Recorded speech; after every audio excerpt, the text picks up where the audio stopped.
Good evening, everyone, and welcome to Boston Balling. I'm your host, Gabby Hurlbut. Hope everyone had a wonderful Thanksgiving holiday. I know mine was really nice, spent with family.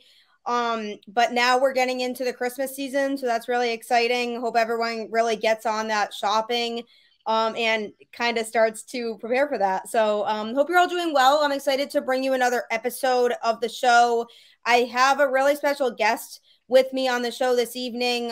He does play baseball in the Padres organization. However, he is a lifelong Red Sox fan like myself. So I am excited to have him on and talk about some things. Colton Bender, how are you doing today? I'm doing great. Thank you, Gabby, for having me on your podcast. I'm super excited.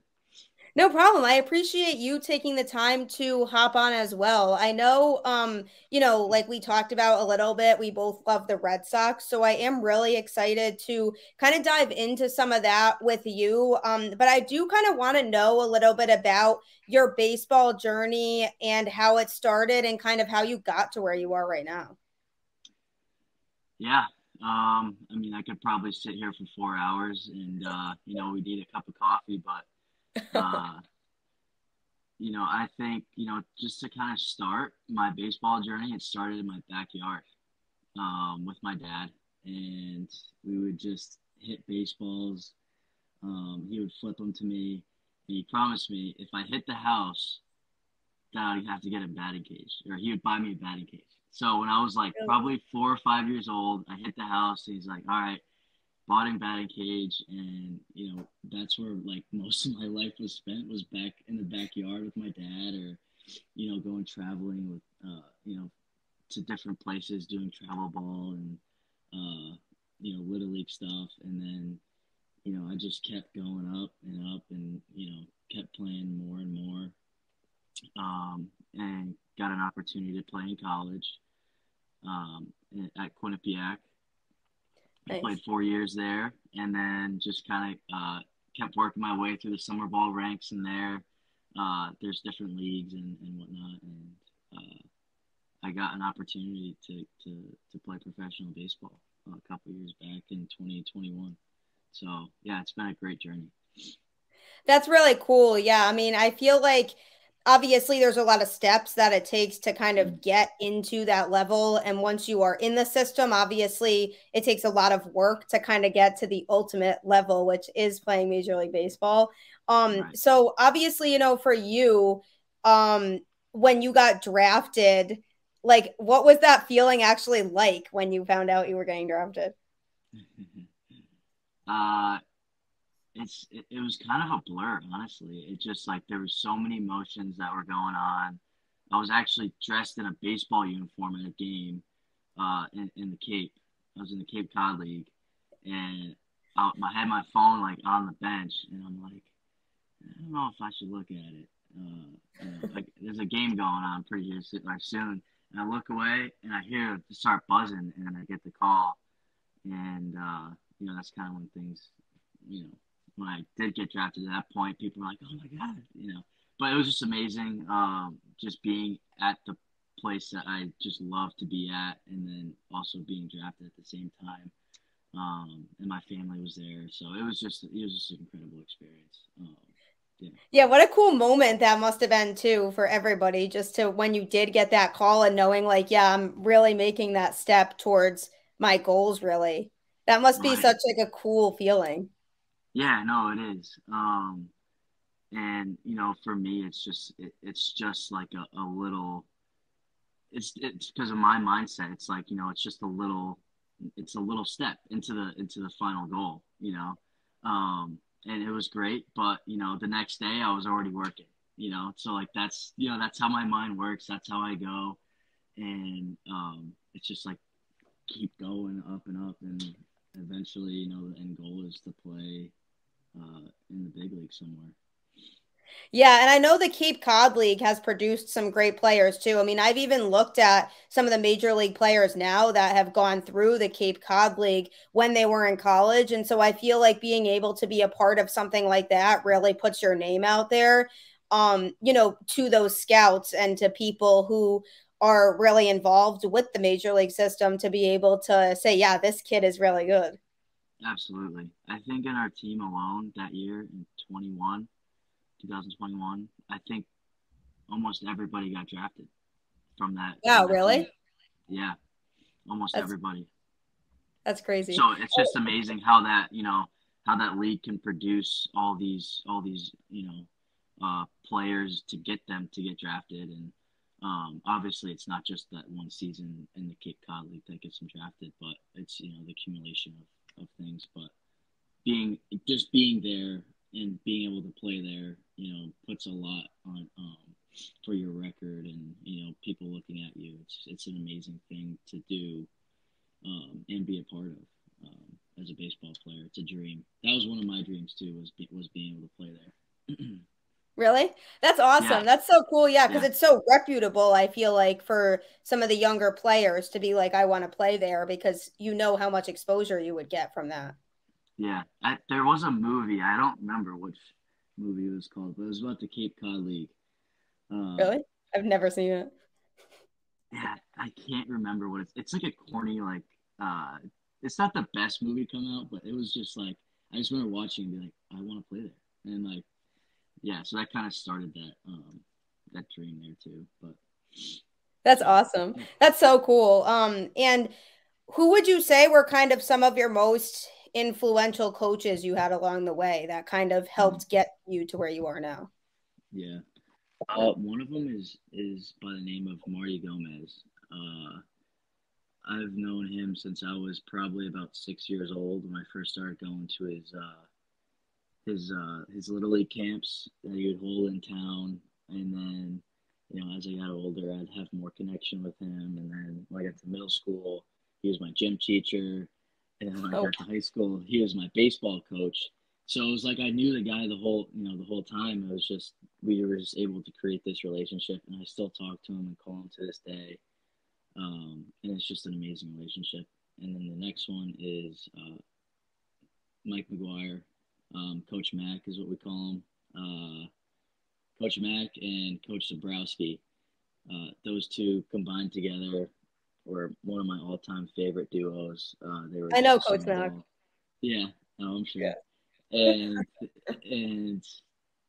them two together, coaching people, and it wasn't just about baseball. It was about how can we take this game and help these kids, uh, you know, understand life, and that was the biggest thing, and that's what helped me get through baseball is a lot of the things I learned from those two men, and it was just an incredible experience. So yeah, those three people are definitely on my list that I call all the time. I try to keep in contact with because they're just amazing people. That's awesome. Yeah, I feel like it's important to just be able to stay in touch with people like that who really made an impact on your life. Right. And I feel like that goes for anything, not Oh even yeah, just being an athlete, but really anything, like people who along the way really helped get you to where you are. I feel like it's important to just maintain those relationships with those people. absolutely. And one of the big things is, the higher you climb, you know, the I'm trying to figure out the best way to put this, but the more secluded and less you're going to have people around you, just because of you don't have your family when you're traveling, you don't have your friends, you're just in this environment. So when you have those people that you had in the past to call, it just it brings peace, and it's just having that community even when you're in somewhere else on the other side of the country, to call when you're going through your struggles or whatever. That's the most important thing. That's what keeps me going. So, That's great. And yeah, obviously with baseball, it definitely can be a challenge mentally too, to be oh yeah, able to kind of keep up with everything. And even a lot of the players that are at the major league level, like sometimes people I feel like just can't handle the pressure that comes with that and the journey along the way. So I feel like being able to have those people to lean on for support in times like that, maybe when you feel like it's tough, it's just good to be able to have that to kind of rebalance yourself, I feel like too. yeah, absolutely, absolutely. And I talk to guys in the major leagues, and I'll ask them, be like, what's the biggest difference between, a minor leaguer and a major leaguer? And 9 times out of 10, they just go like this. it's the mentality, being able to work 6 days a week and do the things that we do, um, and having that clear headspace and figuring all these things out mentally. It's very, very important. And I take, I probably do more mental training stuff. Like I use my faith, but a lot of people also use, um, you know, meditation stuff like that. But like uh, that's how I stay sane and how I get through the struggles and the battles. And it's just amazing, what you can do with a strong mind. 100%. Yeah, I feel like that's such a huge part of it too that a lot of people don't really realize either. There's just a huge mental aspect, I feel like, when it comes to playing the game and being able to be successful. So it's good that you have that support around you to kind of help you as you navigate your way through whatever your next step may be in all of that. Absolutely. Yeah, absolutely. Yeah, And I know, absolutely. so I know that you primarily play catcher, that's like your primary position. So what would you say is the hardest thing about being a catcher? Ooh, the hardest thing. Um, Being able to control 8 other people on the field, as well as 17 other pitchers that are ready to come into the game. So, the as a catcher, it's not just about framing, it's not about blocking or the physical aspects of it. It's the stuff you don't think about, for me at least. And it's about relationships with pitchers. It's about pitchers' tendencies, learning all the. It's like the outside of stuff, your homework stuff outside of baseball or outside of the game itself.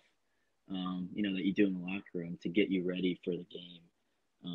And that just learning all those things, it comes easier with time, but that was the biggest struggle for me, was the game management side of baseball, uh, transitioning into the minor leagues and then working my way through there. So yeah, that's definitely the biggest thing. Yeah, I feel like it's probably one of the toughest positions to play in the game because you have to focus on so many things during a Mm. game, like more than just your own individual performance and what you're bringing to the table in a given game. Like there's so many other things that a catcher has to focus on at that point. All right, yeah, and it's not like, and over time things start to become more of like instinct, but there's so many thoughts like coming into our head because there's we got to think about possible bunt situation, we got to relay that information to him, we got to think about where the hitter's standing in the box, we got to think about what the pitcher would like to throw here, the count, the outs. There's just so many things that come into my head, that you just have to just stay. The biggest thing is just stay calm, because you can get yourself worked up with all these thoughts, and they're just going everywhere, and you just gotta be like, all right, and you gotta try to stay calm with all these fans around, but that's where the mental stuff does help, just to kind of relax you and think about like your breath, because once you start doing that, all these things that you've always are used to doing, they just become easy. So yeah. Yeah, it's always been interesting to see players block out all of that noise that's going Yeah. on during games and the fans being there and people who are yelling whatever during games.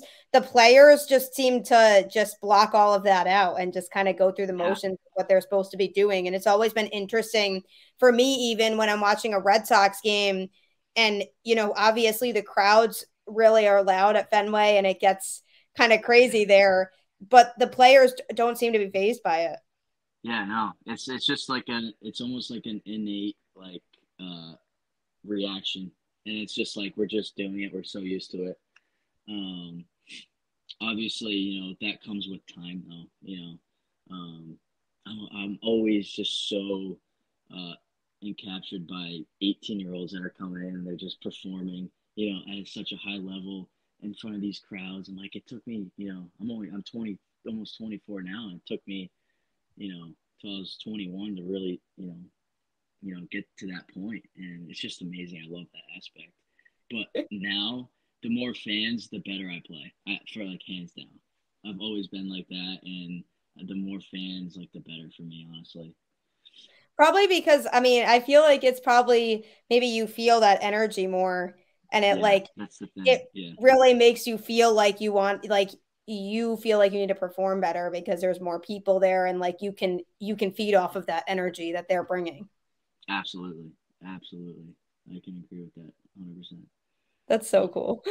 So I mean, with catchers, obviously it's, you have to help manage the pitcher during in-game situations and kind of what they're doing. So a lot of times the catcher will go out to the pitcher, obviously, when they're, struggling. Yeah. So what do you usually say? Like what kinds of things do you say to them in those situations? Because I've always been curious when like the catcher will go out there and like Right. talk to the pitcher what they're actually saying. Yeah. And this is funny. I just brought this conversation just got brought up with a player the other day I was talking with. And, I told him, I was like, when I go out there, I ask him what he had for breakfast, and I'll be like, Really? hey, would you have, yeah, like, what'd you have for breakfast? That's so interesting. He'll look at me and be like, I don't even know. I'm like, okay. Like, I'll be like, how's your day going? And be like, good. I'm like, all right, throw some strikes, and then I'll just walk back. And That's it's that. so interesting. So what it does is it actually gets their mind off the game, and it makes them come back to to ground level and just kind of relax. Even though it's funny, I laugh there too, and it's just it also depends. I can't do that with everybody because some people will not like it. It depends on the person. Some pitchers are just like very nonchalant on the mound. Some are just like you can't like talk to them. Um, and yeah, so it depends. But I do like to kind of mess with them on the mound a little bit, just to kind of get them to like come back down and just relax. And then once they laugh, I'm like, all right, throw a strike, and then that's it, move on. That's so interesting. I've always thought it was like they were talking about like what pitches, aren't working, what they should be throwing and what they shouldn't be And it throwing. will. Like I really always thought it was like that. And it will be. It will be. There'll be tough situations where that calls for it. It's a 3-2 count, and it's bases loaded, and I just need to, or maybe it's 3-0. It's 3-0, or no, 3-2. Yeah, 3-2, bases loaded, and I'm not sure what we should throw here. I want to go see if he's confident in throwing that slider, and then we'll Okay. talk through it, and then we'll go. It's not always asking him what's for breakfast. That'd be crazy. Yeah. But yeah, I just like saying that sometimes, just to if it's not like a big situation, he's struggling a little bit, but yeah. That's so funny. Who were some of your kind of favorite players growing up that you looked up to? Um Mm. just that you were like, I want to be that person. So this question always does come up, and this has always been a very difficult question for me because I never really looked up to anybody. So I liked players. So I loved Jason Varitek. Yeah, I I love him too. loved Dustin Pedroia. Um, Red Sox and legends. It's those two people you just named right yeah, like there. yeah, and I loved them, but I was never like I want to be like them, and it was I don't know why. Um, I always just wanted to play the game that I loved, and like that's kind of what kept me going. It wasn't to be like somebody else. And I always try to. This is one of the biggest things that I try to help people, especially young players, is to have a passion for the game. It's not to be it's not to compare yourself to somebody. Um, it's more of to have that spark and to keep that spark ignited throughout your career, and like how to find ways to do it, to love that, to keep loving the game.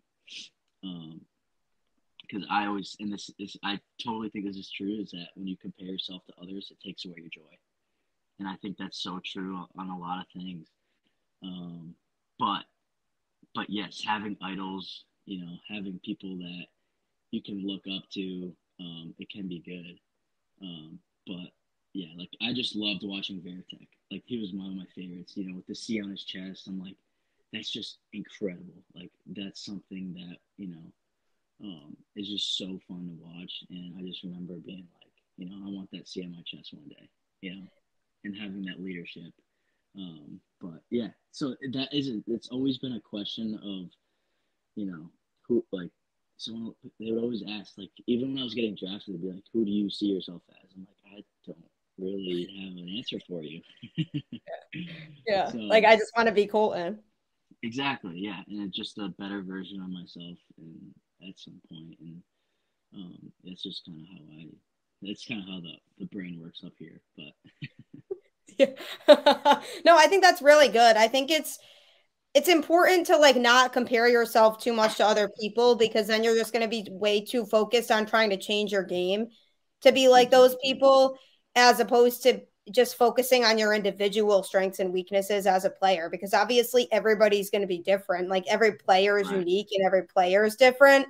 So if you focus more on you as an individual and what you can, like what areas you can grow in, I feel like that's kind of what's important.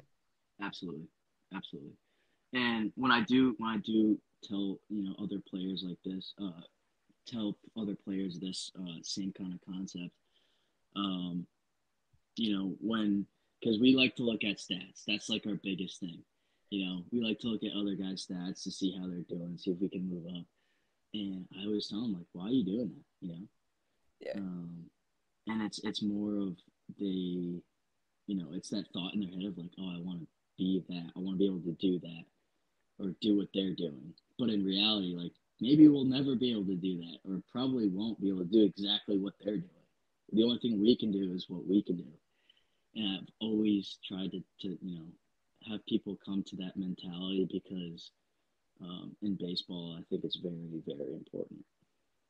Yeah, So absolutely. I think that's great advice that you can give people too, is just kind of be yourself and focus on what you can and can't improve on. But obviously, being able to watch players who are doing what you're doing, I feel like is definitely important to be able to be like, oh, yeah, like I can pick up on certain aspects of their game to help myself improve. absolutely, yeah, absolutely. So obviously, for you, like being a Red Sox fan growing up, getting drafted to an organization that's way on the other side of the country. Like for you, obviously it's that goal is like I just want to make an impact wherever I am. I'm Mhm. sure so during the season, obviously it's a really busy time for you during your season. So do you ever really get to watch like major league games during the season, or is it just like too busy for you and you just can't?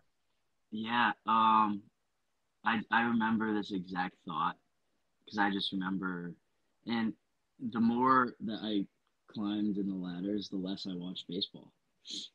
Just Yeah. because I was playing every day, or yeah, and I can't tell you how many major league games I watched this year. I think only maybe the postseason when they started to when we started to make a run, and it's not like I don't want to. It's just the time aspect.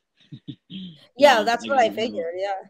I didn't have a whole lot of time to sit down for 3 hours and watch a baseball game when I just played in one. Yeah, right. I So mean, when would you have time to do that? right, right. But even like I grew up watching the Red Sox, make all those World Series runs, and I still check in on the Red Sox, from time to time to see how they're doing, just because I grew up with them and always loved them. So Well, they weren't good this past year, so you didn't really miss much on not being able to watch games this yeah, year, because there were many, many painful nights watching Red Sox baseball this year. so I've heard, yeah, I did hear that, just from my dad telling me. It's funny. Yeah. Oh yeah, because does your dad like watch a lot of games? So Yeah, yeah, he definitely does. It was more my grandfather, who kind of started it all, for my love of the Red Sox, and um, after he passed, I think the Red Sox were doing a reconstruction of their concourse, so they were putting in bricks. And what you could do is you could buy a brick and you could put their name on it. So we ended up putting his name on it. And that the best thing is going to that place and being able to see his name like in the stadium. And that like that's what I say like Red Sox have such a have always been in my heart because of that. And it's just amazing. Where I always imagine like playing in the big leagues, going to Fenway and like going to see his name like in it, and I'm like, it gives me chills just kind of thinking about it. But yeah, no, it's super cool. That's such a cool story too, because it's like a greater meaning for you beyond just baseball.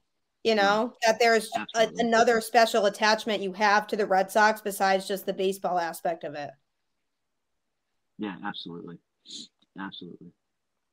Um, It's definitely been incredible. Yeah, just to kind of go through life and have him be there at the time he was to bring my passion, and then just kind of where I am now. So yeah. Do you so when you were younger, did you get to go to a lot of major league ballparks? yeah, I did. That was one of the things my parents were that my parents blessed me with. I That's was so able cool. to go. I'm trying to think. I went to the Red Sox, Yankees, Orioles, Toronto, Tampa Bay, West Coast. I think the So you Dodgers. covered the whole AL East, so that's good. Basically, yeah. So Dodgers, Mariners. Mariners is a really cool place. I don't know if you've ever been. Really, I've never been And, to there. No, I've never and been. Washington. Yeah, Seattle is incredible. Their stadium's awesome. Uh, and then the Arizona Diamondback. Yeah. So my goal is to, I mean, obviously, is to get to every single one of them. Yeah. But Me too. um, Yeah, eventually I want to do that too, but it's going to take a while to do that because first of all, financially, it takes a yeah, lot to like travel to all these places, but second of all, it's time consuming too to go to absolutely. everywhere. So like hopefully eventually I can do that. Yeah. No, it's a cool goal. Definitely. What was your favorite one, would you say that you've been to? Ooh, that is tough. Nothing can compare to Fenway. I'm sorry, nothing will compare. Just the atmosphere, the old rustic feeling of it, like you're blasted back in like 40 years or 50 years ago, and it's just yeah, and the fans, they're just yeah, I just loved it. I think I was there. The best game I ever saw was 2018. I think it was an ALCS game against the Astros, Oh yeah. Yeah. and they won, and it was just so cool. And it was so yeah, That it whole was legit. season was so fun for the Red Sox. That was such a It good really Red was. Sox game. It was, yeah. And I remember it like yesterday. I've So never been to a playoff game at Fenway. yeah, it's electric. I'm sure it is. Yeah, just even watching games on TV when they're in the playoffs, it's like I need to get there for a playoff game. I almost went to a World Series game that year in 2018. Like I was really thinking about it, but then I looked at how much they were and I was like, yeah, I don't think that's happening. Yeah, yeah, they can get pricey definitely in the postseason. For those types of games. But it would be so cool for you to like eventually get to that level and be able to play in a stadium like that and be like, wow, I'm playing in one of like, especially a place like Fenway, like saying like I'm playing in one of the most like really like the most historic ballpark just because like there's just so much that's been through there and like outside of Wrigley, like which is the only other one that really is like as historic as Fenway is. Like it's just super cool to be able to go there and think about like all the players that have passed through there. That's the coolest part. Yeah, like Ted Williams, number 9. I Mm-hmm. That's my favorite number. Like I'll always Really? try to get yeah. Like if there's number 9, like I'm wearing it. If it's not, then it's 6. Like it's because it's just upside. Like I love the number 9. Um, and my dad wore number 9. Yeah. That's So cool. yeah. That's really cool. Yeah, no, that's interesting. So your dad, did he played baseball too? Yeah, he played. He played until he was a senior in college, and he had 2 season career injuries, and he actually couldn't play anymore after that. But Oh, that's from what I know, he was legit. So I got talent from, I think him. we know where that came from now. That is really Yeah, unfortunate though. The injuries are always tough kind of see in Yeah. a player too. Right. Absolutely. Um, Yeah. So That's cool. So even mhm. now, like you're in the off season now. So what does your kind of like workout schedule right now look like compared to when you're in season to be able to maintain everything before the season starts? Yeah. So the off season is it begins as rest. I take a couple weeks off, but like I can't sit still, so it goes right into strength, like just building strength, and being able to withstand a season that's very long, and kind of working on corrective exercises that I, uh, that I had injuries pop up this past year where we can correct those things and then fix them for next year so they don't pop up again. And yeah, a lot of it is just hitting, staying in shape, and getting ready for spring training. So Yeah, it must I'm be excited. interesting. It must be interesting to go from like being with the team all the time to having to work out on your own to then going back to being with the team and then like being on your own. Oh yeah, yeah. No, it's definitely a struggle, um, because like we're constantly with team in the team environment, and then the season ends and we're right back home.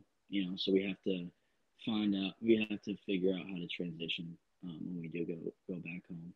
Um, if it's with our families or wives or whatever it is. Then it's always adapting, and we're good at that. We're good at adapting to our environments because we're put in so many different environments, all the time. You know, so Yeah. Yeah, I mean during the season it's definitely being put in a lot of different environments definitely is really applicable during the season. oh yeah, definitely, yeah, definitely. I was in Arizona, California, Dominican Republic. Yeah, I was just bouncing everywhere this year, but it was amazing. Like I just would never take that back. It was just incredible.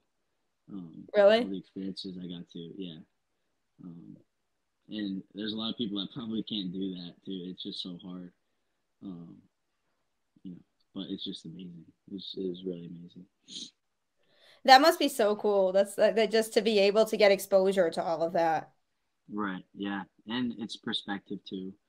Um, when I went to the Dominican, um, it was just amazing because a lot of the players now are coming from Latin countries, and you know they come here. A lot of times we don't go over there, and just having the opportunity to go see their country and what they do on a day-to-day basis is just out of this world, and will totally open up your mind.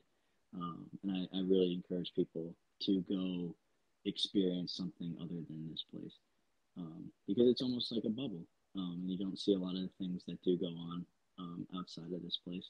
So it was just amazing to see.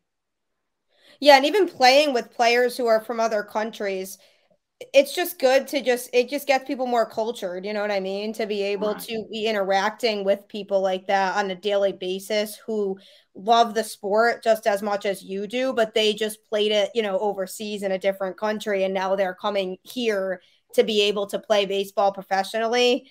And like I feel like having those types of experiences and interactions is just so important for people. Yeah. No. 100%. 100%. Yeah, and I encourage that with all my teammates that if they have the opportunity to absolutely take it, because it will change their mind about a lot of things. So yeah, it's incredible. I love traveling in general. That's just something that I just really enjoy. So being able to just see different places and like meet different types of people and just interact with a lot of different types of people, like that's just something I really enjoy. And I feel like it's just so cool to be able to have those types of experiences because it really like opens your eyes to like a lot of other things that are really like in this world besides like the small bubble like you mentioned that you're in. Right. Right. No, absolutely, definitely. Um, so you did mention spring training because I am curious. So, like, in terms of spring training, like, what does that actually look like in terms of the structure? Like, do you see people who are at the other levels within your organization at spring training, or are you mainly primarily just like with people that are at the level that you're at? Yeah, everybody's there from the top down. That's so Um, cool. yeah, and it's separated. It's not separated, but like we'll walk through the same halls as some of the guys, and um, we have different fields for different affiliates that they'll kind of put you at, and they'll just bounce people around. And there's really no rhyme or reason to it, but it's just Okay. kind of putting guys in different spots to see like how they would perform with these people or whatnot, and they kind of just build their team from there. Oh, so when you're playing games, you're like during spring training, like you might be mixed with people from kind of other levels too, just to see, you Yeah, know, yeah. Sometimes that will happen. Yeah, for the most part, like I remember staying in one spot for a little bit, but guys will get bounced around. that must be interesting to see like the major league players though there too, though, like at the same place, like Yeah, going through the same motions that you're going through. yeah, it is. And the first time I got there, I was like, starstruck. But the more I Really? started to, meet people that are in the big leagues, it's like, they're just regular people. They're just like me and you, and um, they're just really good at what they do. Yeah, like because at one point they were where you are right now, they just did Yeah, what they yeah, have to do and worked their way up to where they're at. So, like, if you're talking to somebody like that, it's like, I mean, for me, it'd be cool because it's like, you watch these people on TV all the time, but it's right, like ultimately, like, you are where they were at one right, point and they just worked their way up. exactly. Yeah, no, exactly. That's exactly it. And just yeah, I think I do have a different perspective than like the average fan, just because I've meeting these guys, and they're just amazing people. And I think when you do have the opportunity to do like to meet somebody and have like a genuine conversation with a big leaguer or a professional athlete, you'll find the same thing. They're just like us. So That's so cool. Yeah, I know. And I'm sure like for you, like it's probably cool to talk to these types of people because they can give advice too on like how oh they yeah, ended up where they are. That's probably something that do you find that a lot of them are open to that, like being able to talk to you and give that kind of advice? absolutely, yeah. Um, I remember talking with one of the guys in the big league club when I was just passing by in spring training, and I talked to him for probably 15 minutes, and every single word that he told me was just I took it in like a sponge, and I actually used a lot of what he said that I took into my season. Um, so yeah, the guys there are just great, and they'll help out when they can, um, and just kind of give back to the younger guys that are going through it because they understand. Yeah, it's tough. It's definitely tough. I feel like to move through all those levels, be able to maintain your health and, be able to come out and essentially play your best baseball every day because you constantly have to prove yourself. I feel like that's probably one of the biggest challenges that comes with it too. Like you're just constantly proving yourself to people so that you can navigate your way through. Yeah, no, that's kind of how it is, and just about any sport, and just being able to be at peace with that. If you don't perform that day, it's okay, and then we can. There's always tomorrow. And guys do get caught up. We'll get caught up. I will too, and just performance. And um, what I like to do is just to kind of let those people know that we're people too. We're not just numbers. Mm-hmm. We're not just a stat. Um, and I love being able to give that perspective to somebody that might be struggling or going through it, and that's kind of one of the things that I love to do, and it helps to have that mentality. Yeah, and I feel like with baseball being as long of a season as it is too, obviously you're not going to have your best game every day. There's going to Right. be days where you just don't have as good of a game. So mentally, do you feel like it's tough to bounce back from that, or is it more of like we have a long season, like this is just one game and I can, you know, bounce back from this and just have a Yeah. better game next time? That's probably pretty relative to the person. Some people struggle with slumps and they'll never get out of it. Some people can keep their slumps short. Some people can have long slumps and have a great second half of the season, And there's just so, like, you just have no idea what's going to happen. So, Yeah. there's just so many different things. Yeah, those slumps are tough to see too. Like even at the big league level, like if a player starts struggling at the plate or something that usually performs pretty well, people like freak out because they're like, "Oh my God, like what's going on with this Yeah. player?" But it's like such a long season that I feel like that's bound to happen to everybody at some point. Like it's really, really difficult, I feel like, if not impossible, to just consistently play that good of baseball every single game for that long of a season. It's just an unrealistic expectation to put on players. Absolutely. Absolutely. Yeah. Um, and, I truly think it's one of the hardest sports in the world. I think it And, is for sure. and in terms of failure, um, definitely the hardest. And it depends if you're, position player, pitcher, but still, you know, um, pitchers can fail just as much as position players and vice versa. And yeah, it is a very, very tough game. And like I said, early on, the mentality is the biggest thing. Yeah. What's your favorite thing about playing baseball? Ooh, the kids. I just Really? love the kids coming to the games, and being able to sign an autograph or whatever, and just making their day as much as I can. Um, if it's walking out to the bus and there's kids standing there, I'll always go out of my way to sign something or give a broken bat to somebody, just because that's the future of our game. And I remember being in the exact same spot as them, being just as uh, you know or emulated as they were, and it's just amazing to see. So. That's such a heartwarming response. Yeah, it's so cool because the kids get so excited to be at the games and like you see them there with their baseball gloves and like what like so happy if they get an autograph from a player and it's like cool because for you it's probably like you look at those kids and you're like, yeah, like these kids that strive to play baseball and be where I'm at, like you're like that was me when I was Yeah, young, like yeah, going to games, like watching the players that came before me doing what I'm doing now. yeah, absolutely, absolutely. It's the best part. It's Yeah, definitely the it's best part. so they're so cute too. Like even when I go to a game just to like watch a Red Sox game or something and I see like the little kids running around like with their Yeah, Red Sox stuff and like their baseball gloves and stuff, like it's just so cool because they get like so excited to just be yeah, able to have those interactions with players. And like I feel like baseball players are like better with that than players of other sports in terms of like really actually interacting with those young fans and like mm-hmm.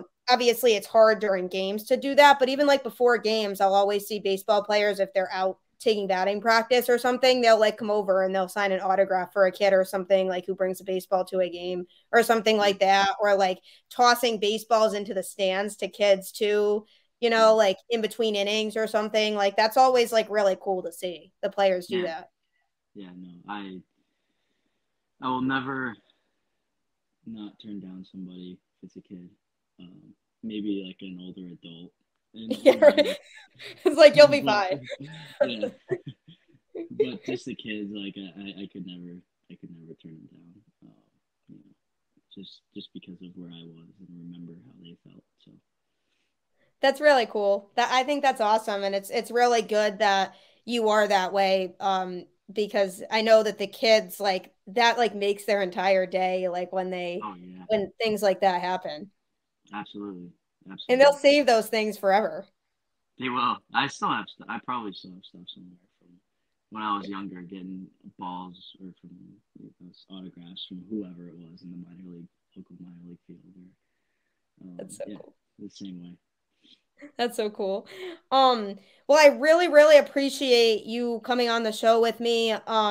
I wish you the absolute best of luck with everything. I know I'll definitely be rooting for you as you kind of continue to work your way up through that ladder. And hopefully you one day do land at that level. And no matter where that's at, if it's with the Padres or somebody else, like just getting to that level and being able to see you there would be pretty cool.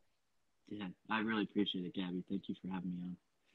You're welcome. I hope you have a fantastic rest of your week, and everybody else who tunes into the show as well. I hope you have a great rest of your week. Always appreciate everybody constantly tuning into the show, and the support always. So thank you, everybody. Have a great rest of your week, and I will catch you all next time.